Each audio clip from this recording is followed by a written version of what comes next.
निफाड लासलगाव शहरात हजारो गुंतवणूकदारांना करोडो रुपयांचा चुना लावणारा सतीश काळे यांच्या लासलगाव स्टेशन रोड येथील ध्रुवी कॉम्प्लेक्स मधील कार्यालयाची झडती लासलगाव पोलीस तसेच आर्थिक गुन्हे शाखेच्या अधिकाऱ्यांकडून घेण्यात आली आहे। तर कागदपत्रांची तपासणी केली आणि कार्यालयाला सील करण्यात आले आहे। तर ढोकेश्वर सोसायटीच्या माध्यमातून 28 कोटी रुपयांचा गंडा घातलेल्या जामिनावर बाहेर आलेल्या सतीश काळे या भामटेनं लासलगाव अनेक ठिकाणच्या नागरिकांना करोडो रुपयांना दाम दुप्पटच्या नावाखाली आमिष दाखवत फसवणूक करत स्वतः जुन्या गुन्ह्यात धाराशिव जिल्ह्यातील पोलीस कार्यालयात हजर होऊन स्वतःला अटक करून घेतल्यानंतर ठेवीदारांनी केलेल्या तक्रारीवरून त्याच्या आणि सहकारी योगेश काळे यांच्या विरोधात गुन्हा दाखल करण्यात आला आहे। मी सोमनाथ गांगरोडे टाकळी लासलगाव येथील रहिवासी असून श्री सतीश पोपटराव काळे सर यांनी मला एके दिवशी मेसेज केला माणसाकडे की ऑफिसला या। ऑफिसला मी गेल्यानंतर सरांनी मला असं सांगितलं स्कीम्स संदर्भात की आम्ही तुम्हाला एका महिन्यात डबल पैसे देऊ। तर मला ह्या गोष्टीवर विश्वास बसला नाही। त्यानंतर मी त्यांना असं विचारलं गेलं की तुम्ही मला डबल पैसे कसे देणार। तर त्यांनी मला असं सांगितलं की मी हे पैसे शेअर्स मार्केटला टाकणार, त्यानंतर तुम्हाला डबल देणार। त्यानंतर मी तिथून निघून आलो। त्याच्यानंतर बरेचसे लोक तिथे गेले, पावत्या फाडल्या, पैसे गुंतवले। पण एके दिवशी त्यांचा माणसाने मला बघितलं रस्त्यावर, त्यांनी सांगितलं की तुम्ही पण या ऑफिसला। त्यानंतर मी ऑफिसला गेलो। सरांनी मला सांगितलं की तुम्ही 100% तुमचे पैसे कुठेही जाणार नाही, तुम्ही 100% गुंतवणूक करा, तुमच्या पैशाला जिम्मेदार मी आहे। त्यानंतर मी त्यांच्याकडे पैसे टाकले। पैसे टाकल्यानंतर 1-2 महिन्यापूर्वी पैसे टाकून झाले माझ्यावाले। त्यांनी मला एक पावतीचा रिफंड केला। त्याच्यानंतर 7 तारखेला माझा रिफंड होता काल। त्याच्यानंतर त्यांच्याकडे गेल्यानंतर सर कुठेही नाही, ऑफिस बंद झालेलं आहे, घरी पण नाही आहे। त्यानंतर मला असं कळालं की सर 100% इथून निघून गेलेले। त्यानंतर मी लासलगाव पोलीस स्टेशनला गेल्यानंतर त्यांच्या विरुद्ध फिर्याद दाखल केली। यामुळे असं वाटतंय की बऱ्याचशा जणांची गुंतवणूक सरांकडे केली आहे, पण कोणीही पुढे यायला तयार नाही आज रोजी। त्यामुळे मी लासलगाव फिर्याद दाखल केलेली आहे आणि लवकरच साहेबांनी तपास लावा अशी मी साहेबांना विनंती केली। काल सायंकाळी 7 वाजता साखरा या ठिकाणी उमरखेड तालुका जिल्हा यवतमाळ काँग्रेस कार्यकर्त्यांची जनसंवाद सभा बैठक संपन्न झाली। यामध्ये काँग्रेस पक्षाचे माजी आमदार विजयराव खडसे आणि प्रकाश पाटील देवसरकर यांसह अनेक मान्यवर उपस्थित होते। साहेब, आज हातगाव येथे काँग्रेस पक्षाची आढावा बैठक घेण्यात आली होती। त्यामध्ये आज आपण ही माजी आमदार विजयराव खडसे यांचे उमेदवारीचे फॉर्म भरण्यासाठी आला होता। काय सांगाल या संदर्भामध्ये? आज या ठिकाणी तेलंगणाचे निरीक्षक आले होते आणि त्यांच्याकडे 6 विधानसभेचा चार्ज होता। आम्ही आमची स्पष्टपणाने बाजू मांडली की साधारणतः 3 तारखेपासून ते 6-7 तारखेपर्यंत आचारसंहिता लागणार आहे आणि 10 तारखेपर्यंत उमेदवारी डिक्लेअर होणार आहेत।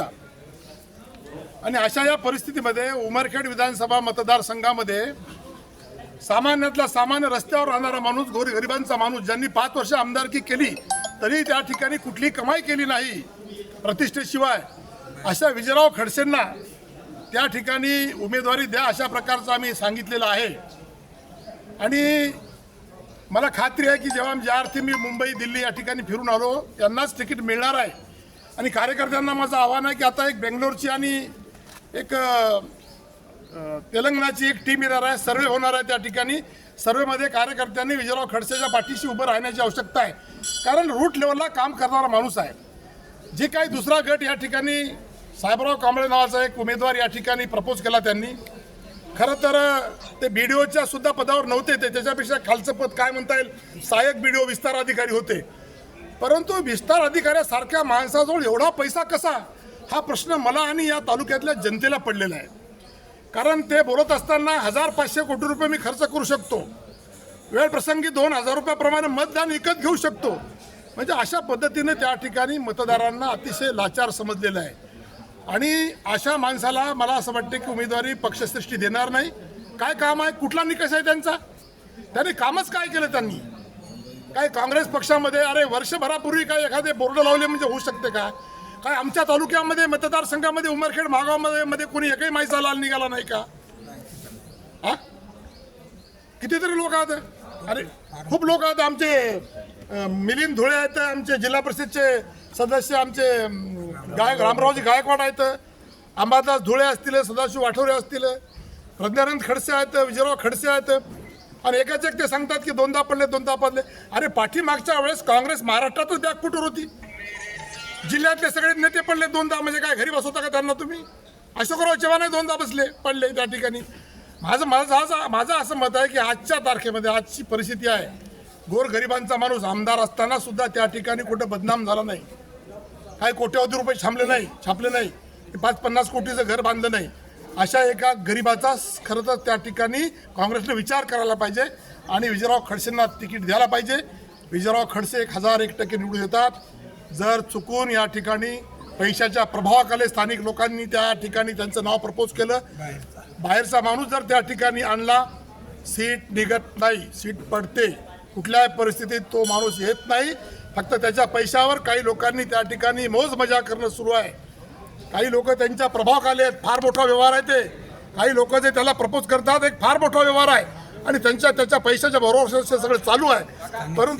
परंतु गरीब माणूस या ठिकाणी विजयराव खडसेच निवडून येऊ शकते असं माझं ठाम आहे. आणि आजचा जे समजते ना, आज या ठिकाणी 700-800 लोक होते, आज 1,500च्या वर लोक त्या ठिकाणी आले. ते बी कालच सूचना मिळाली आम्हाला की आज इथं त्या ठिकाणी निरीक्षक यालेत म्हणून. आम्ही काय 15 दिवस 20 दिवस तयारी केली नाही, साधी मेसेज कुठं व्हॉट्सअपवर पाठवू शकलो नाही. नुसते 100 गावात 100 फोन केले आणि आज 1,500च्या वर लोक या ठिकाणी विजयराव खडसेचा तिकीट द्या म्हणून निरीक्षकाकडे आले. ही त्या विजयराव खडसेची खूप जमेची पावती आहे. आपण सर्वांनी त्यांच्या पाठीचा आशीर्वाद ठेवावा हीच विनंती. विडूळ जिल्हा परिषद गटातील संपूर्ण उंचळत ते विडूळपर्यंतच्या क्रीम अशा प्रमुख कार्यकर्त्यांची बैठक या ठिकाणी घेतलेली आहे. वेळ कमी आहे, निवडणुकीला संपूर्ण तालुका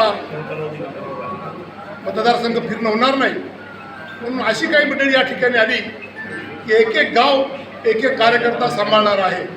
प्रत्येक गावातून 25, 30, 40, 50 अशी लोक या ठिकाणी पाहुणे मंडळी, कार्यकर्ते मंडळी, जीवाभावाचे दोस्त मित्र, जुलक मित्र बोलवले होते आणि ते या ठिकाणी आलेले आहेत. माझं स्पष्ट असं मत आहे की यावेळेसची उमेदवारी कुठल्याही परिस्थितीमध्ये विजयराव खडसे यांनाच मिळणार आहे, कारण ते स्थानिक आहेत आणि सर्वसामान्य माणसाच्या मनामध्ये त्यांनी घर केलेलं आहे. रस्त्यावरचा माणूस म्हणून लोकांना त्यांनी त्या ठिकाणी लोक त्यांना पसंत करत आहेत आणि आयुष्य गेलं म्हणून काँग्रेसमध्ये. त्यांची पत्नीसुद्धा त्या ठिकाणी जिल्हा परिषदेचे अध्यक्ष होती, मुलगा सभापती होता, स्वतः विजयराव खडसेसुद्धा पंचायत समितीचे सदस्य होते आणि श्रेष्ठींनी सुद्धा या ठिकाणी बऱ्यापैकी कौल दिला आणि त्यांनी सांगितलं की तुम्ही कामाला लागा. परंतु काही दुर्दैवाने काही मंडळी ज्याचा सुतराम संबंध नाही या तालुक्याशी, गेल्या 1 वर्षभरापूर्वीच्या अगोदर जर विचार केला 12 महिन्यापूर्वी, तर त्या माणसाचं नाव माहीत नाही, गाव माहीत नाही, तालुका माहीत नाही, त्याचा चेहरा माहीत नाही, काहीच माहीत नाही. काय म्हणत फक्त त्याच्याकडे करोडो रुपये आहेत म्हणून, आणि नुसते करोडो रुपये आहेत म्हणून त्यांना उमेदवारी द्यायची हे काही तत्वाला पटण्यासारखा विषय नाही, पक्षश्रेष्ठीला पटण्यासारखा विषय नाही. याशिवाय ते पैसे इतके कुठून आले, करोडो रुपये आले कुठून पैसे, हे सगळं वास्तविक पाहता आता या जनतेला कळून चुकलेलं आहे.